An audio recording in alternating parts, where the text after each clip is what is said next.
Perkenalkan, nama saya Dainta Aziza dari kelas B dengan NIM E1A024030.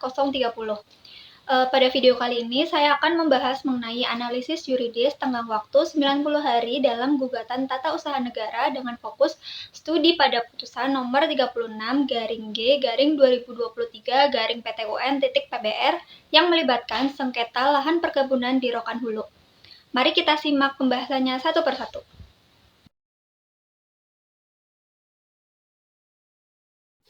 Pertama-tama, mari kita kenali siapa saja yang berperan dalam perkara ini. Di sisi penggugat, kita memiliki Ketua Koperasi Sawit Timur Jaya atau Kopsatimja, yaitu Bapak Jasmanedi.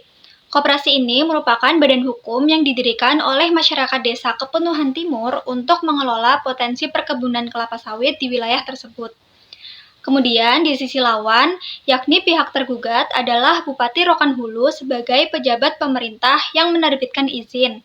Selain itu, muncul pula pihak ketiga yang masuk ke dalam sengketa ini, yaitu PT Agro Mitra Rokan atau AMR sebagai tergugat dua intervensi. PT Agro Mitra Rokan atau AMR ini terlibat karena mereka adalah pemegang izin atau pemilik keputusan yang sedang digugat oleh Koperasi Sawit Timur Jaya. Kemudian kita masuk ke duduk perkara. Akar masalah ini tuh bermula ketika Bupati Rokan Hulu mengeluarkan serangkaian keputusan pemberian izin kepada PT Agro Mitra Rokan atau AMR dari tahun 2008 hingga tahun 2015. Masalah muncul karena penggugat ini mengklaim lahan yang diberikan dalam izin tersebut secara faktual adalah lahan milik masyarakat yang telah dikelola bertahun-tahun. Kemudian, mengapa gugatan ini tuh baru muncul pada tahun 2023? Karena penggugat ini berargumen bahwa mereka baru mengetahui dan mendapat kepastian hukum setelah menerima surat dari Kementerian Lingkungan Hidup dan Kehutanan pada tanggal 21 Agustus tahun 2023. Namun, fakta hukum yang sangat krusial ditemukan di persidangan. Ternyata pada tahun 2018, objek-objek sengketa ini sudah pernah diperdebatkan dalam sidang perdata di Pengadilan Negeri Pasir Pengarayan hingga tingkat kasasi di Mahkamah Agung. Hal ini membuktikan bahwa penggugat sebenarnya sudah mengetahui adanya izin-izin tersebut jauh sebelum tahun 2023. Kemudian, apa saja yang digugat? Ada 4 keputusan bupati yang menjadi objek sengketa, yaitu izin lokasi tahun 2008, izin usaha perkebunan budidaya tahun 2009, serta 2 surat keputusan perpanjangan izin lokasi pada tahun 2011 dan 2015. Luas lahan yang menjadi rebutan ini mencapai kurang lebih 5.028 hektar yang terletak di Kecamatan Kepenuhan. Penggugat merasa sangat dirugikan karena penerbitan izin-izin tersebut dianggap mengabaikan eksistensi penguasaan fisik tanah oleh masyarakat. Secara yuridis, penggugat menilai tergugat telah melanggar asas-asas umum pemerintahan yang baik, terutama asas kecermatan dan asas kepastian hukum karena memberikan izin di atas lahan yang secara historis milik warga. Memasuki bagian latar belakang, kita harus memahami filosofi dasar kehadiran peradilan tata usaha negara. Secara teoritis, peradilan tata usaha negara ini sebagai pilar pelindung bagi masyarakat terhadap potensi kesewenang-wenangan atau kekeliruan keputusan pejabat pemerintah. Namun, perlindungan hukum ini tidak bersifat tanpa batas. Ia dibatasi oleh prosedur formal yang sangat ketat, terutama mengenai tenggang waktu pengajuan gugatan yang diatur dalam Pasal 55 Undang-Undang Nomor 5 Tahun 1986. Dalam studi kasus kita ini, yaitu putusan nomor 36-G-2023, sengketa ini berakar pada konflik agraria antara Koperasi Sawit Timur Jaya melawan Bupati Rokan Hulu. Isu utamanya adalah terbitnya sejumlah izin perkebunan untuk PT Agro Mitra Rokan pada rentang tahun 2008 hingga 2015. Latar belakang sengketa ini menjadi kompleks karena penggugat mendalilkan adanya pencaplokan lahan milik anggota koperasi yang secara historis telah dikuasai melalui Surat Keterangan Pendaftaran Tanah atau SKPT. Namun, pejabat pemerintah tetap menerbitkan izin di atas lahan tersebut. Hal yang membuat latar belakang kasus ini sangat menarik untuk dianalisis secara yuridis adalah adanya gap waktu yang sangat jauh. Objek sengketa terbit sejak tahun 2008, namun gugatan baru didaftarkan pada tahun 2023. Penggugat mencoba membangun argumentasi bahwa mereka baru mendapatkan kepastian pelanggaran hak setelah menempuh upaya administratif. Disinilah letak benturan hukumnya. Di satu sisi, ada upaya masyarakat mencari keadilan atas hak tanah mereka, namun di sisi lain ada prinsip kepastian hukum yang menuntut agar sebuah keputusan pejabat negara tidak digugat setelah lewat waktu 90 hari. Latar belakang ini menunjukkan bahwa masalah utama dalam perkara ini bukan hanya soal siapa yang paling berhak atas tanah tersebut, melainkan soal disiplin prosedural. Apakah pengetahuan penggugat yang baru diklaim muncul tahun 2023 dapat mematahkan daluarsa yang sudah berjalan bertahun-tahun? Melalui latar belakang ini, kita akan melihat bagaimana hakim menimbang antara hak asasi mencari keadilan dengan stabilitas hukum yang harus dijaga dalam sistem administrasi negara kita. Kemudian kita masuk ke rumusan masalah. Yang pertama itu bagaimana kriteria penentuan tenggang waktu 90 hari bagi pihak ketiga dalam putusan nomor 36-G/2023-PTUN.PBR. Yang kedua, bagaimana pertimbangan hakim dalam menyatakan gugatan daluarsa meskipun penggugat menempuh upaya administratif. Yang ketiga, bagaimana analisis pertimbangan hakim terhadap kedudukan hukum atau legal standing penggugat terhadap objek sengketa yang telah terbit lebih dari 10 tahun. Selanjutnya, kita masuk ke dalam pembahasan yang pertama, yakni asas pertama kali mengetahui. Dalam hukum acara tata usaha negara, kriteria pertama jatuhnya tenggang waktu bagi pihak ketiga adalah pengetahuan nyata atau actual knowledge. Majelis Hakim dalam putusannya merujuk pada Surat Edaran Mahkamah Agung nomor 3 tahun 2015. Hakim tidak sekedar melihat kapan penggugat menerima surat dari Kementerian Lingkungan Hidup dan Kehutanan pada tahun 2023, tetapi mencari titik di mana penggugat secara logis dan patut telah mengetahui substansi objek sengketa. Di sini, hakim menetapkan kriteria bahwa pengetahuan tidak harus berupa dokumen fisik surat keputusan, melainkan kesadaran akan adanya tindakan hukum pejabat yang merugikan kepentingan penggugat. Nah, sekarang kita lihat dari sisi penggugat atau pihak koperasi. Apa sih yang sebenarnya terjadi menurut mereka? Jadi, penggugat ini merasa lahan anggota koperasinya tiba-tiba masuk ke dalam izin perkebunan yang dikeluarkan oleh Bupati untuk PT Agro Mitra Rokan atau AMR. Izin-izin ini tuh keluar bertahap dari tahun 2008 hingga tahun 2015. Koperasi mengklaim kalau mereka ini baru benar-benar sadar ada pelanggaran hak itu di tahun 2023. Alasannya karena mereka baru menerima surat jawaban dari Kementerian Lingkungan Hidup dan Kehutanan pada tanggal 21 Agustus tahun 2023 yang isinya memperjelas masalah lahan tersebut. Sebagai bentuk itikat baik, mereka juga sudah mencoba menempuh jalur damai atau upaya administratif dengan mengirim surat keberatan resmi kepada Bupati pada tanggal 28 Agustus tahun 2023.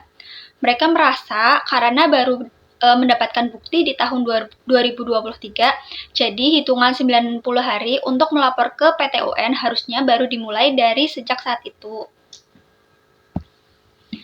Meskipun penggugat berargumen baru tahu di tahun 2023, ternyata ada fakta yang tidak bisa dibantah di persidangan. Terungkap kalau semua objek sengketa atau izin-izin ini sebenarnya sudah pernah dijadikan sebagai alat bukti dalam persidangan perdata di Pengadilan Negeri Pasir Pengarayan pada tahun 2018 lalu. Jika di tahun 2018 dokumen-dokumen itu sudah muncul dan dibahas di depan persidangan yang melibatkan mereka, berarti secara hukum ini si penggugat seharusnya sudah tahu keberadaan izin-izin dari lama. Hakim menganggap penggugat sebenarnya sudah punya kesadaran hukum sejak 5 tahun yang lalu dan membiarkan haknya terlalu lama tanpa tindakan hukum apapun. Inilah yang akhirnya membuat posisi penggugat menjadi sulit karena dianggap sudah melewati batas waktu atau daluarsa. Kemudian kita lanjutkan ke upaya administratif. Berdasarkan Undang-Undang Nomor 30 Tahun 2014 tentang Administrasi Pemerintahan, upaya administratif adalah prosedur wajib yang harus ditempuh oleh warga masyarakat yang merasa dirugikan oleh keputusan pejabat pemerintah. Prosedur ini terbagi menjadi dua. Yang pertama adalah keberatan, yang diajukan langsung kepada pejabat yang mengeluarkan keputusan. Dan kedua adalah banding administratif, yang diajukan kepada atasan pejabat tersebut.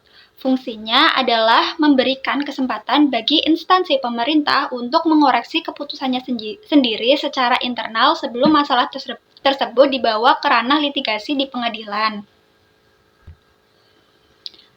Dalam putusan ini, Majelis Hakim menegaskan bahwa sejak berlakunya Peraturan Mahkamah Agung atau Perma Nomor 6 Tahun 2018, upaya administratif bukan lagi pilihan, melainkan syarat absolut. Artinya, jika Anda langsung menggugat ke PT UN tanpa melalui surat keberatan terlebih dahulu, maka gugatan Anda secara otomatis akan dinyatakan tidak diterima. Sekarang mari kita kaitkan dengan kasus Koperasi Sawit Timur Jaya. Penggugat berargumen bahwa mereka baru mengajukan keberatan pada Agustus tahun 2023, sehingga mereka merasa tenggang waktu 90 hari baru dimulai atau dihitung sejak jawaban keberatan tersebut diterima. Disinilah letak kedalaman analisisnya. Upaya administratif hanya dapat menghidupkan tenggang waktu gugatan ke PT UN apabila upaya tersebut dilakukan di dalam masa tenggang waktu yang masih berlaku. Hakim dalam putusannya menggunakan logika bahwa karena penggugat dianggap sudah mengetahui objek sengketa sejak 2018 lewat sidang perdata, maka masa 90 hari mereka sudah habis pada tahun 2018 itu juga.